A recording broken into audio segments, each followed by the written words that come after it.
Welcome to 100 TV. రీసెంట్గా తిరుమల తిరుపతి దేవస్థానంలో లడ్డూ తయారీ విషయంలో నెయ్యి పైన జరిగిన రచ్చ అంతా ఇంత కాదు. అది ఇంతింతై వటుడింతై అన్నట్టుగా ఎక్కడ దేవస్థానంలో స్టార్ట్ అయింది, రాష్ట్రాలు దాటి దేశాలు దాటి అది ఒక ఇంటర్నేషనల్ లేకపోతే నేషనల్ ఇష్యూ కింద అయ్యి ప్రతి ఛానల్లో కూడా ఓదరగొట్టిన సన్నివేశాలు అయితే మనం చూసాం. అయితే దానిపైన రీసెంట్గా ఒక సంచలనమైనటువంటి తీర్పు ఒక ప్రకటన అయితే బయటకు వచ్చినట్టుగా తెలుస్తుంది. దాని గురించి మనతో మాట్లాడడానికి బహుముఖ ప్రజ్ఞాశాలి స్పిరిచువల్ మెంటర్ సాయి కర్ణం గారు ఉన్నారు. అమ్మతో మాట్లాడదాం. నమస్తే అండి. నమస్కారం. సో రీసెంట్గా లడ్డూ తయారీ విషయంలో వాడే నెయ్యి పైన జరిగినటువంటి చర్చ అంతా ఇంత కాదు.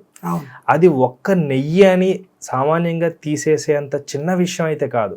ప్రతి ఒక్క భక్తుడి మనోభావం ఆ నెయ్యి అనేది. బికాస్ అత్యంత ప్రసిద్ధి చెందిన దేవస్థానంలో అత్యంత ప్రీతిపాత్రంగా చూసి భక్తి శ్రద్ధలతో కళ్ళకద్దుకొని తీసుకునే ప్రసాదంలో వాడతారు కాబట్టి. అయితే ఇప్పుడు అది రీసెంట్గా ఒక ప్రకటన ద్వారా కొంచెం ఆ విషయం ఏదైతే జటిలంగా అప్పుడు చూసామో కొంచెం తేటతెల్లమైనట్టుగా తెలుస్తుంది. అయితే ఆ ప్రకటన ఏంటి, దానికి సంబంధించిన వివరాలు ఏంటి? ఇప్పుడు కొద్ది కాలం క్రితము ప్రభుత్వాలు మారాయి ఆంధ్రప్రదేశ్లో.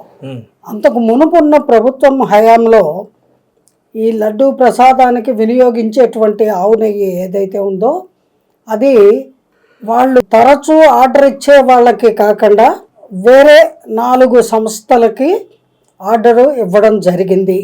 అక్కడి నుంచి వచ్చిన నెయ్యి ట్యాంకర్స్లో ఏదైతే వచ్చిందో అంటే కొన్ని లక్షల లీటర్ల నెయ్యి అవసరం ఉంటుంది.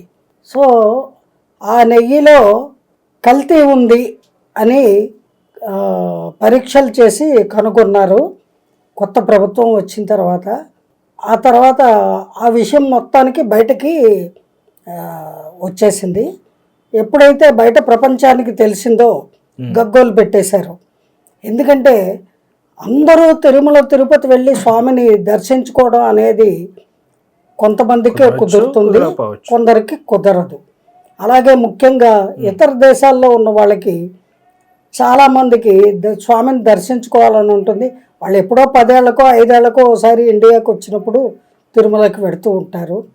అటువంటి వెంకటేశ్వర స్వామి భక్తులకి ఎవరైనా ఇండియా నుంచి తిరుమల ప్రసాదాన్ని పంపిస్తే వాళ్ళు ఆ ప్రసాదాన్ని సాక్షాత్తు భగవంతుడు వారికి దీవెనలు ఇచ్చినట్టుగా భావించి భక్తి శ్రద్ధలతో స్వీకరిస్తూ ఉంటారు. ఎప్పుడైతే ఆ లడ్డూ ప్రసాదంలో కల్తీ నెయ్యితో తయారు చేయబడుతుంది అన్న అంశము మొత్తము ప్రపంచం అందరికీ తెలిసిపోయిందో అప్పుడు ఒక సంచలనము ఏర్పడింది. తక్షణమే లడ్డూ తయారీకి ముందుగా ఎవరి నుంచి అయితే వాళ్ళు నెయ్యిని సేకరించేవాళ్ళో వాళ్ళకే మళ్ళీ ఆర్డర్ ఇచ్చి మంచి నెయ్యి తెప్పించి చేయడం మొదలుపెట్టారు. ఈ ఏదైతే కల్తీ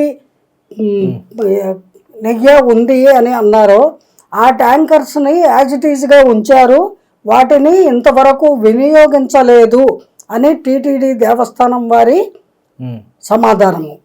ఈ సందర్భంలో ప్రత్యేకమైనటువంటి పోలీసు బృందాన్ని ఒక షిట్ని ఏర్పాటు చేసి వాళ్ళు దీని మీద పర్యవేక్షించి పూర్తిగా విచారించి నిజ నిర్ధారణకి వచ్చిన తర్వాత ఒక ప్రకటన చేయడం జరిగింది.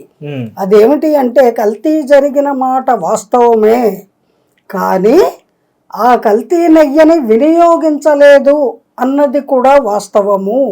అందుచేత భక్తవరులు బెంబేలు పడవలసిన పని లేదు అనేటువంటి అంశాన్ని బయటకు ప్రకటించారు. అలాగే ఎవరైతే ఆ కల్తీ నెయ్యిని బట్వాడా చేశారో వారికి ప్రభుత్వ పరంగా తీసుకోవాల్సినటువంటి చర్యలు తీసుకొని వాళ్ళకి ఇవ్వవలసినటువంటి